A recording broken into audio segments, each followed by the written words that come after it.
traditionally been the best time of year for retailers, and following agreements with unions, the shopkeepers are now able to take full advantage of the silly season. At a meeting in Newcastle today, some members of the Retail Traders Association decided on the dates for late night shopping. Although not all the members of the Newcastle branch of the association were present, those who couldn't attend are expected to follow suit.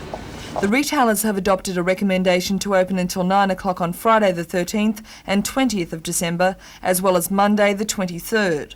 David Jones has decided to take advantage of those post-Christmas shoppers by opening from 9 o'clock in the morning until 9 o'clock at night on Friday the 27th of December.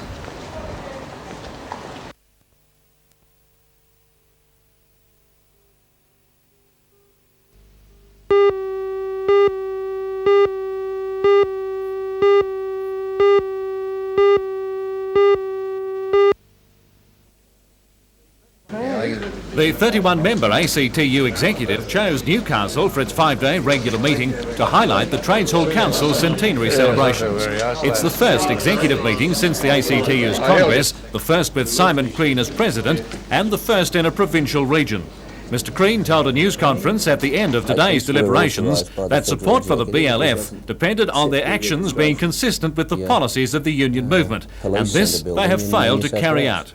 Yes, the BLF's actions and their statements over the recent week, as we understand them, they are said to be the statements of the federal body of the union, and to the extent to which those statements have been made and are inconsistent with what the BLF told us at the ACTU Congress and in discussions immediately following the Congress, then they have put themselves outside the line by which the ACTU can support them.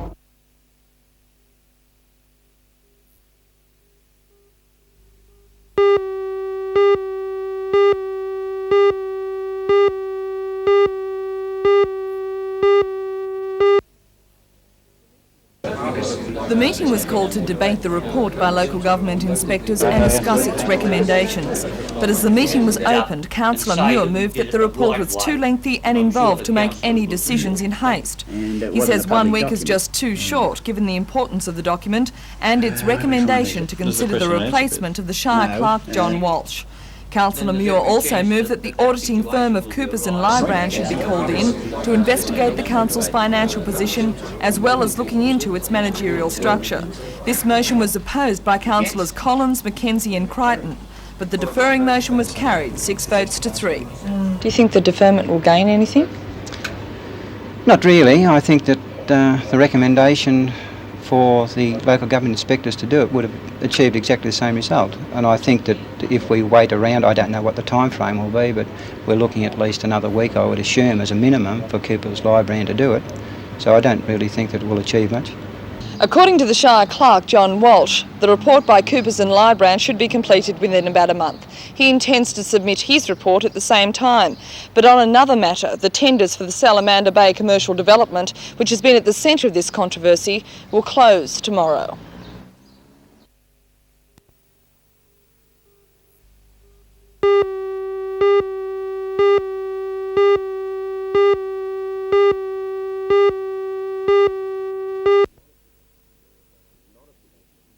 It's not a position whereby the trade union movement is saying no claims can be made. Clearly that is not the view of the trade union movement of the agreement between the government and themselves. The guidelines themselves don't prevent claims being made, and they certainly don't prevent claims being pursued that involved negligible cost factors. Now, so far as the transport workers is concerned, an element of their scheme is the argument that employers not be required, where they are already contributing, to contribute anything before, anything additional before July 1 of next year. So therefore they can meet the negligible cost criterion. It has never been our position in terms of the guidelines, either that claims cannot be made, and indeed that they can't be pursued where they involve negligible cost factor. And the talks and discussions, the various talks and discussions around superannuation have to be seen against that background.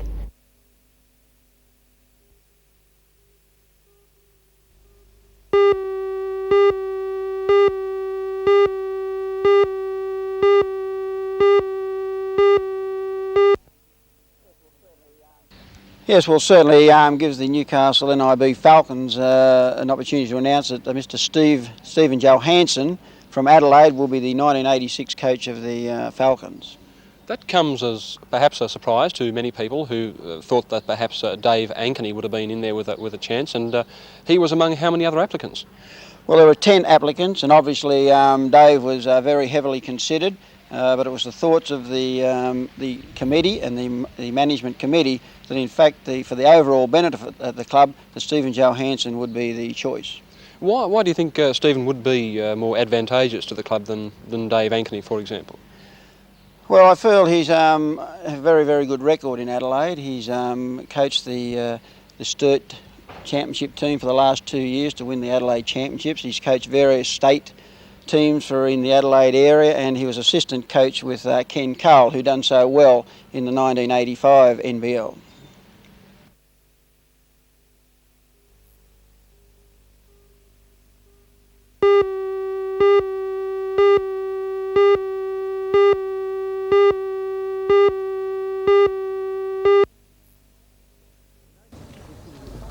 In 1885, the Walker Waterworks was the first permanent water supply scheme for the Hunter region.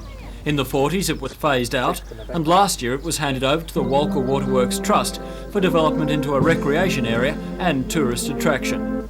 The state government has promised $500,000 to the trust for the project, and a further $500,000 is being sought under the Steel Industries Assistance Program from the federal government. Today, the Minister for Natural Resources, Janice Crozio, officially opened Phase 1 of the project, a 6-hectare area around the old pumping station. Work on this stage of the project began in July and has been carried out under an $80,000 Community Employment Program grant, which employed 9 people, and with a grant of $16,000 from state funds. When it's completed, and that depends on the availability of further funds, the project will provide a 160-hectare recreation area. It's hoped it will be a stepping stone for tourists to the Maitland area and to the Hunter. Meanwhile, over at Port Stephens, they launched another tourist draw card. Tourism Minister Michael Cleary arrived at Shoal Bay aboard the area's latest attraction. Run by Newcastle company, the Yellow Submarine Proprietary Limited, the vessel Octopus's Garden will cruise the waters of Port Stephens, giving tourists a different look at the area. The $400,000 vessel is semi-submersible and is similar to a glass-bottomed boat, except that the viewing area is below the waterline and set in its sides. The Minister performed the official ceremony from dry land. The Octopus's Garden goes back onto the slips for its final coats of paint, still yellow of course, and then starts its operations in a fortnight in time for the Christmas holiday period.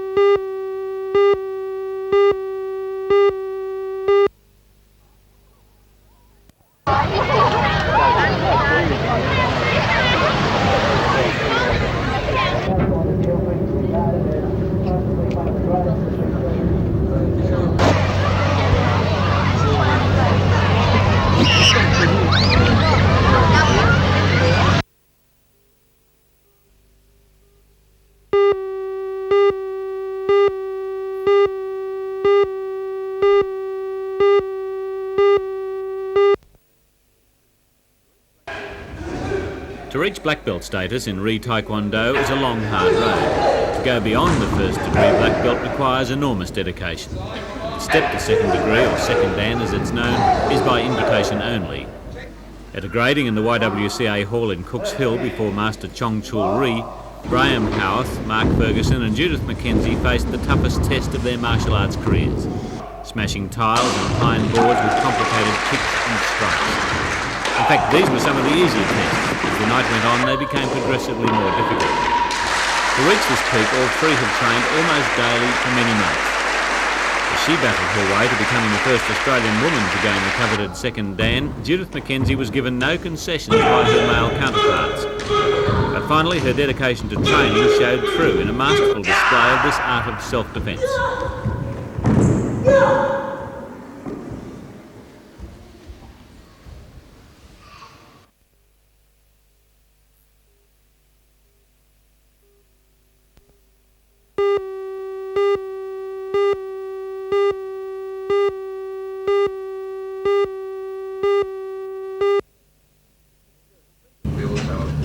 Guest speaker at the presentation of the award in Maitland today was the new owner of the Newcastle Falcons basketball team, businessman Basil Sellers. As a successful businessman, it was appropriate that he should present the Chamber of Commerce and Industry Award. The award is a recognition of the contribution made by small businesses in the area. This year's winner was East Coast Plumbing, based at Thornton. Like most of the area's small businesses, it's owned and operated from home by a husband and wife, Peter and Sharon Shapiro. The business commenced 3.5 years ago and has expanded into a viable small business, providing 13 jobs. Other finalists this year were the Old George and Dragon Restaurant, Hunter Valley Steel and Engineering Supplies, the New South Wales Equestrian Centre and the Thunderbolts Retreat Bush Restaurant.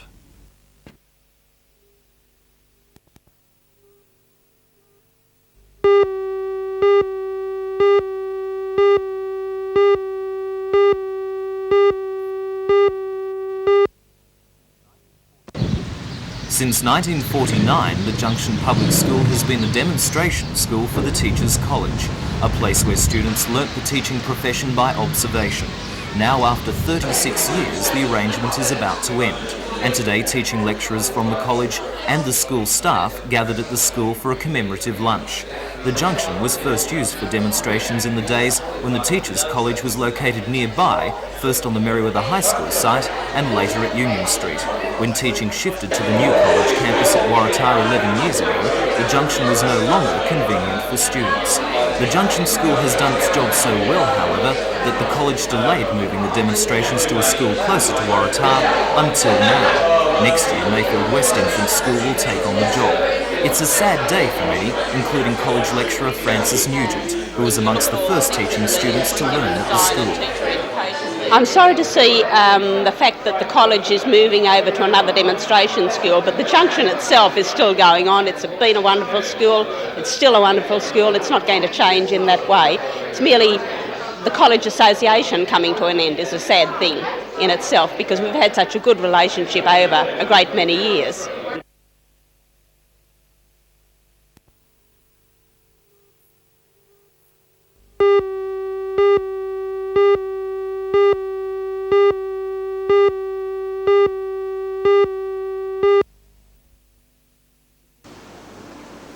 The call to upgrade and brighten the Royal Newcastle's kidney unit has gone on for some time.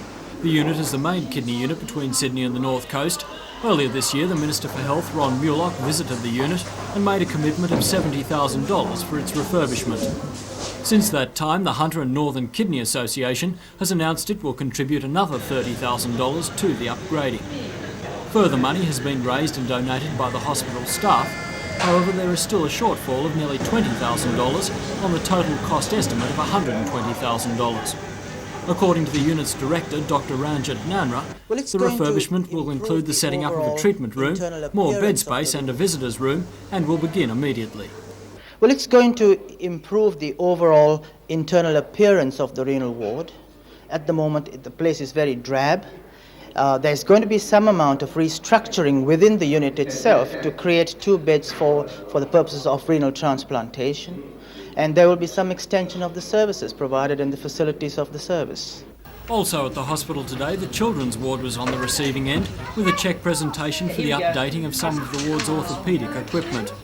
The cheque for $1,000 will enable the ward to buy a new fracture cot for small children, similar to this one but a newer version. The money was raised by the President of the Terminally and Chronically Ill Children's Association of New South Wales, John Britton of Toronto.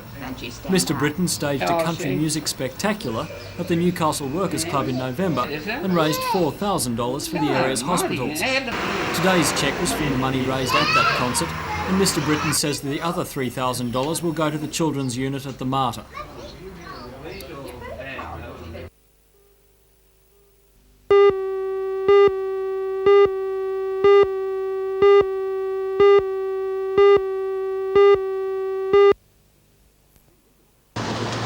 The intersection of Freeman Drive and Dora Street at Torres has been one of the sections under scrutiny. 2 NRMA road planning engineers and a university trainee are measuring and noting traffic flow, surface conditions, road width and road surrounds. Locals know how notorious Freeman's Drive is for accidents and how congested it can become with all types of traffic. In fact, this is partly why NRMA chose to report it. This is one of the black spots intersections in the area where there's a considerable number of accidents. It's fed by a number of roads, which we're looking at the condition of those too, but then we'll look at some specific problems at this intersection. David, the state of a number of roads in this area is fairly close to a lot of people's hearts because of the heavy volume of traffic that goes over them. How aware is the NRMA of this problem? I think it's important for the whole road network. We are getting a national highway, and that's good. And the accident history on that highway will be much, much better. But these local roads, or classified main roads, are still very important, and we're looking at those. Some people may also say the NRMA does great work looking at roads and trying to better the road conditions, but what about driver safety? That would surely be equally as important. No, one of the main considerations is the road has to be forgiving. We all make mistakes, no matter how young, old, or as we drive along. If the road is not forgiving, well then the consequences of those mistakes are far more severe.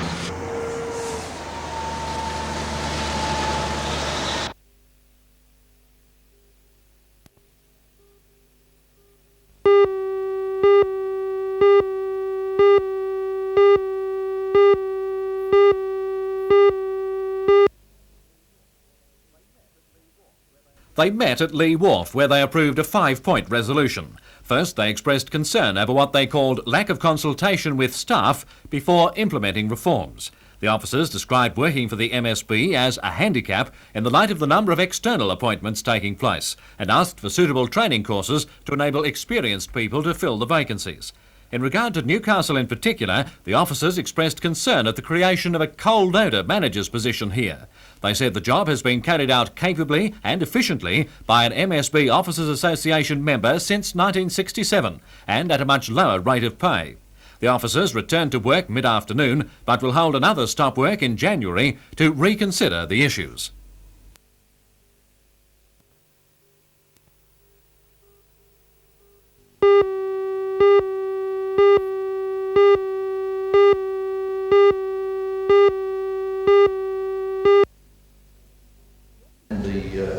The exhibition was opened by State Premier Neville Wran, who was flanked by 2 contemporary works.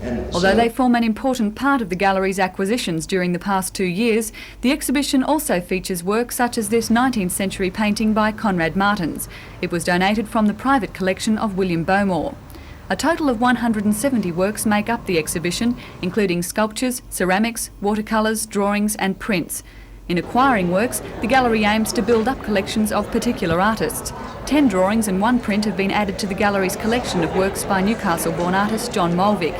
Donations from the Visual Arts Board of the Australia Council have also ensured a number of young emerging artists are well represented. The gallery hopes many people will take advantage of the Christmas holiday period to view acquisitions 84-85. It will run until the 2nd of February.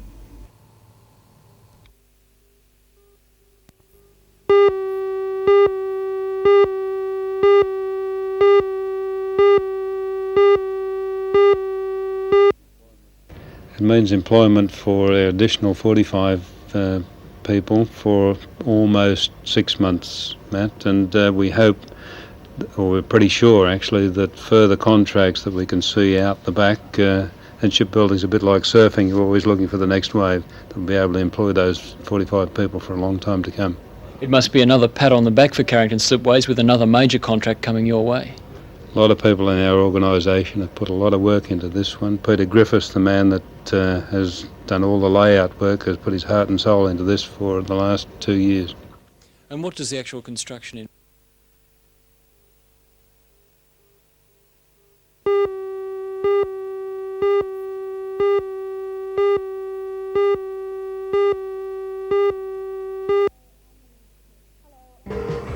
Hello, I'm Melinda Smith.